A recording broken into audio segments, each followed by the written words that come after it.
Hello guys, welcome to पिहू की दुनिया YouTube channel. सकाळीच पिलूच्या पप्पांचा व्हिडिओ कॉल आलेला। काल ते घरी आले नव्हते पावसामुळे, त्यामुळे त्यांनी व्हिडिओ कॉल केलेला। ज्या माणसाने लग्न ठरल्यापासून लग्न झाल्यानंतरही कधी व्हिडिओ कॉल केला नाही बायकोला, तो आता पोरीसाठी एक एक 2-2 तास कॉल करतो, तिच्याशी बोलत राहतो व्हिडिओ कॉलवरती। हे बघून मला खरंच खूप आश्चर्य वाटतं। मला नव्हतं वाटलेलं की माझा नवरा कधी व्हिडिओ कॉल करेल, पण तो आता करतो व्हिडिओ कॉल। पोरीसाठी खरं तर करतो तो।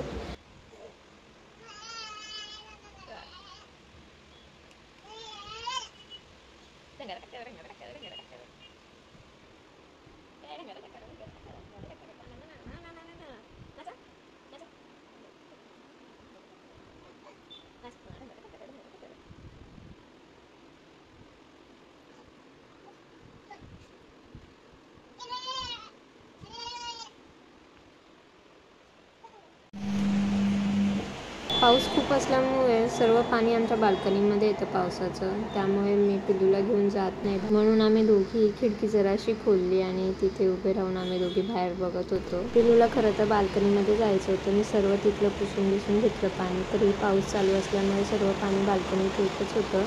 जसं बाल्कनी वल्ली होत होती म्हणून मी तिला बाहेर नव्हती नेत, पण तिचं चाललेलं बाहेर जाण्याचा ती स्वतः प्रयत्न करत होती बाहेर जायचा, पण बिचारीला होत नव्हतं।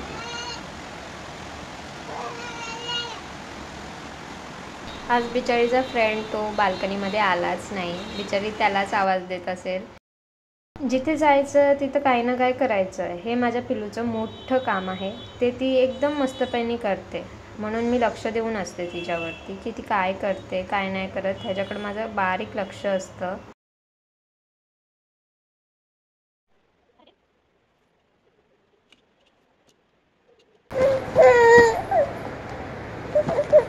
अकरा 11:30च्या दरम्यान मी नेहमी तिला झोपवते, कारण की त्यानंतर मला कामं करायची असतात, जेवण बनवायचं असतं।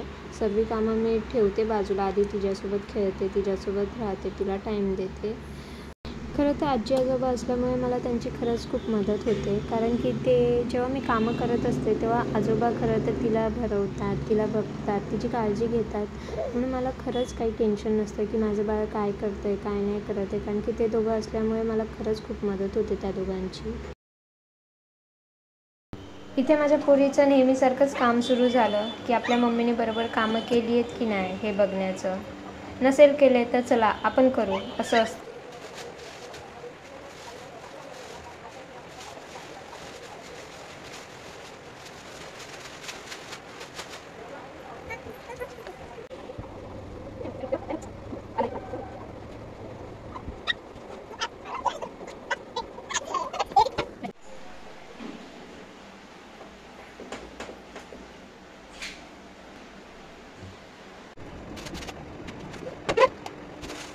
जेव्हा खरंच तिला भूक लागते ना, तेव्हा ती बरोबर जोपर्यंत तिची भूक आहे तोपर्यंत ती बरोबर खाते, पण जेव्हा तिचं जरा तरी पोट भरलं ना का माझी लेक खात नाही, मग ती मला नाचवते।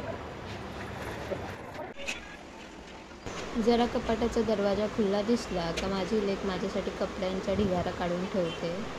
किती वेळा मी आठवड्यातून तरी मी 2दा तरी कपड्यांचे घड्या घालते, आणि एकदा तरी चुकून माझ्याकडून दरवाजा खुला राहिला का ही मॅडम येते आणि सर्व कपाट खाली करून मला देते।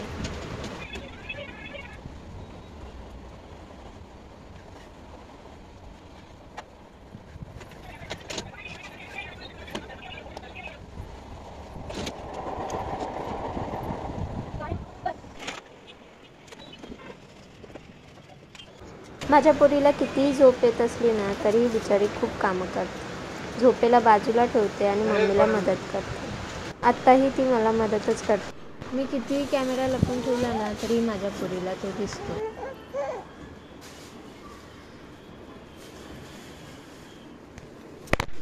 थोड्या वेळाने मी तिला झोपवलं। जशी ती झोपली ना का आमच्या घरात खूप सायलेन्स असतो, पिन ड्रॉप सायलेन्स असतो, कोणाचाच आवाज नाही, कारण की तीच एक आहे जी दंगामस्ती करते। संध्याकाळी मस्तपैकी तयार होऊन ती वाट बघत होती की कोण तिला नेत आहे का बाहेर, कोणीच तिला नेलं नाही आणि वापस आमच्या दोघींना एकट्या घरात ठेवलं।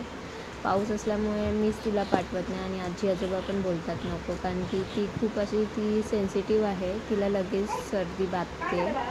जरा पाण्यात गेली, जरा थंडी लागली का लगेच तिला सर्दी खोकला होतो.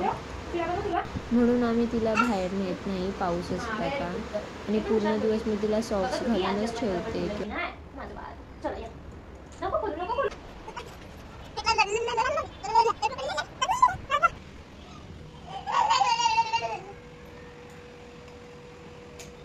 इथे आमची लपाछुपी चालू होती. मी लपलेली आणि ती मला शोधत होती. किचनमध्ये बिचारी वाकून वाकून बघत होती की मम्मी दिसते का. किचनमध्ये नाही दिसली का बाहेरच्या रूममध्ये वाकून बघत होती. मग शेवटी ती रडायला लागली की कुठंच मम्मी दिसत नाही. पण मी तिच्या मागेच उभी होती. शोधून शोधून थकली ती आणि शेवटी मी भेटत नाही म्हणून रडायला लागली.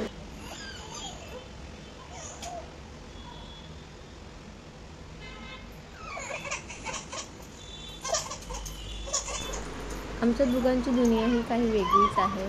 ती आम्ही दोघी लपाछुपीही खेळतो, आम्ही दोघी पकडापकडी खेळतो. तिने माझे केस ओढली का मीही तिची केस ओढते.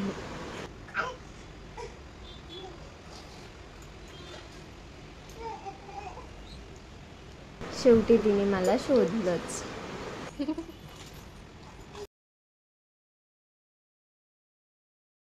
चला भेटूया नेक्स्ट व्हिडिओमध्ये. आतासाठी एवढंच. Tata bye bye. लाईक करा, शेअर करा आणि सबस्क्राईब करायला विसरू नका.